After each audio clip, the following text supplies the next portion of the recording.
Hey, this is Z. I am working with SansMinds to trying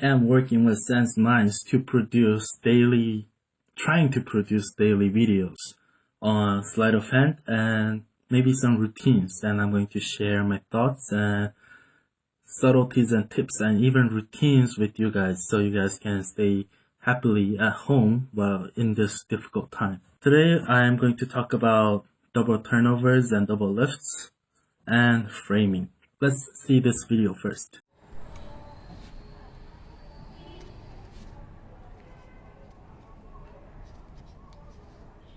That is what just double turnover looks in very zoomed angle. I was trying to replicate what it feels like to watch it in real life in maybe this distance. So everyone's sitting, you're just showing some tricks, and that's what it looks like in that frame. But if there is some distance between you and audiences, then it will look something like this.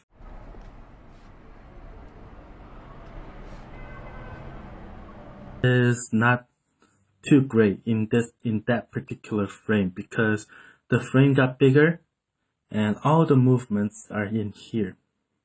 Just this little frame, and especially for me because I have a huge body, when I am concentrating all my movements in that such a small frame, rest of myself looks odd.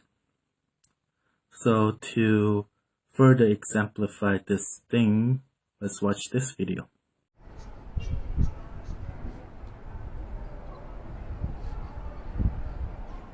Feels like you doing and we doing this double turnover in a distance. Maybe you're on a stage or you're doing a parlor. Everyone can see your whole body or at least your upper body. And you can see how ridiculous it looks. I'm a huge guy and I'm doing this with cards.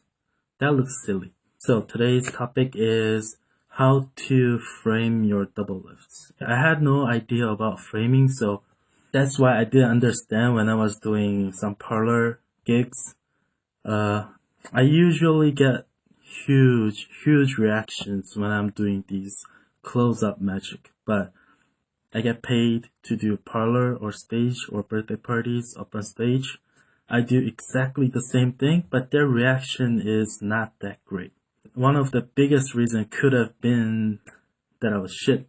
But another thing is my framing is totally off. On a stage, everyone can, on a parlor or on any kind of stage, everyone can see my whole body or at least my upper body. So me doing these small things and effects produced in here, it's strong if you're close enough to see it. But if you're far enough, this doesn't impress you enough. That's why on the huge stages, people do other kinds of effects, or at least they bring a camera and a screen. In order to understand framing, I think that's all. Just don't look silly. If you get small frame like this, then you are able to do delicate things with your fingers, like coin magic without dollars. If your framing is like this, it's more like a real life, then you have to move your body a little bit more. You can't do this. In this frame, if something magic happens here, it's impressive. Here, it doesn't look that good. This concept was told to me by Mickey Wong. So that's all for framing today, and let's talk about double lifts and double turnovers. First thing I want to talk about is this traditional, most widely used double turnover, which is Vernon style. It can be argued if it's Vernon style, but gracefully turning it over. So, there's two cards. I think turning a single card over like this is ridiculous because no one needs to turn a single card like that with 3 fingers. So instead of, I'll teach how I do it later, but if I want to do this double, I will use only one finger or some other object. I won't do consecutive doubles very much because I only use it as a revelation or a setup. So I only need to turn it once. So this is how I do it. Video.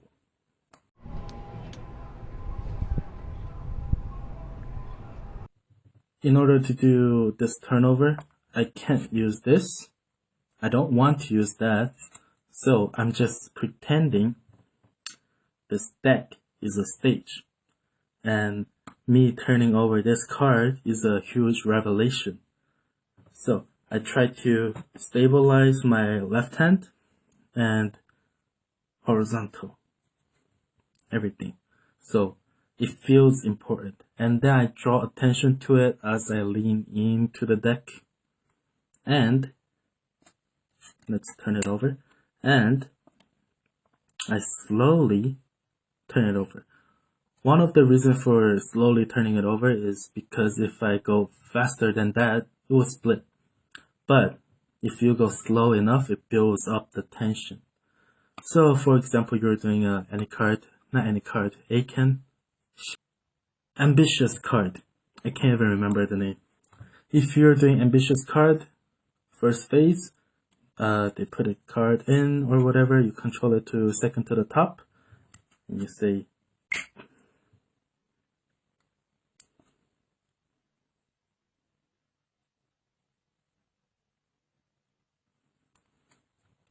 there is much more tension built into this movement. So you will get a lot better reaction out of this single effect. And next thing I want to talk about is use a pen. Where's a pen? Like this.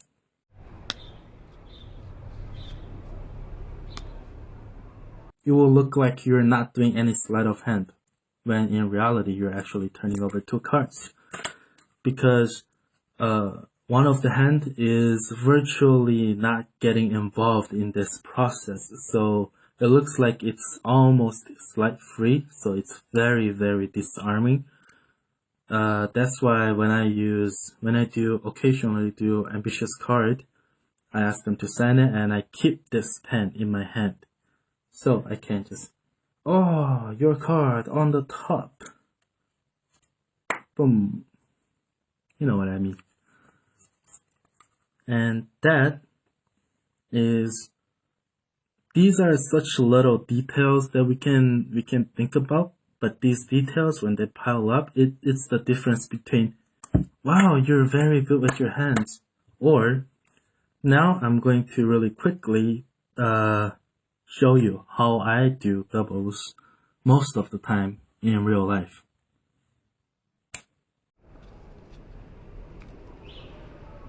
I'm turning over a card, most of the time it's for them to see instead of me trying to check out the card. If I want to check out the card, I will just go like this.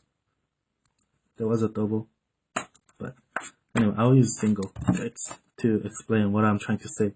So if I'm trying to see the top card, I'll just see it and then turn it over.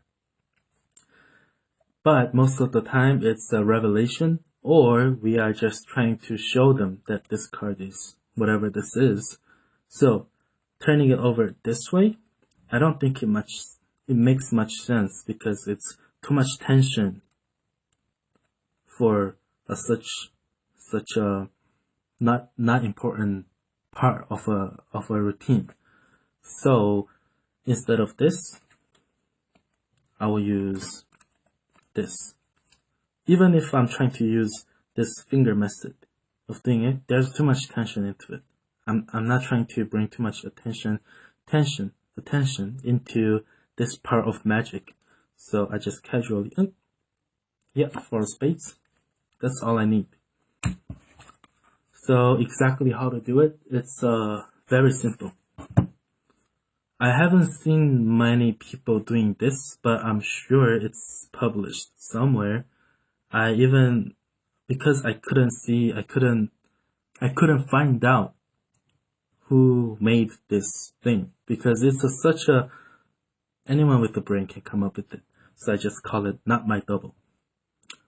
So push the double out with the push out, and then use these 3 fingers to pinch it like this. Middle finger is behind, under the double, and your fingers are pinching it like this to prevent it from splitting. And your your middle finger is under the card, squaring up the deck, and your index finger is also pushing a little to square up the deck.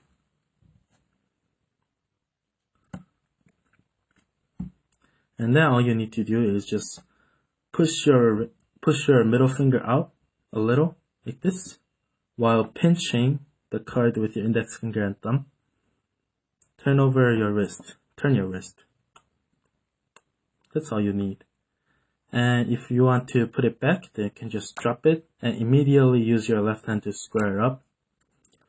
If you want to turn it over this way, then you can throw it and do it like this. Or if you want to turn it over immediately again, then I usually just use my thumb to square it up one more time just in case, and then use my index finger to hook it, and then use my thumb to push it down. And during the whole process, my index finger is still keeping in contact with the side of the double, and I release my bottom fingers like this. Now, here is how I do second double. When I'm doing second double, it's usually to change the card into something else. So, in this position, let's roll a video.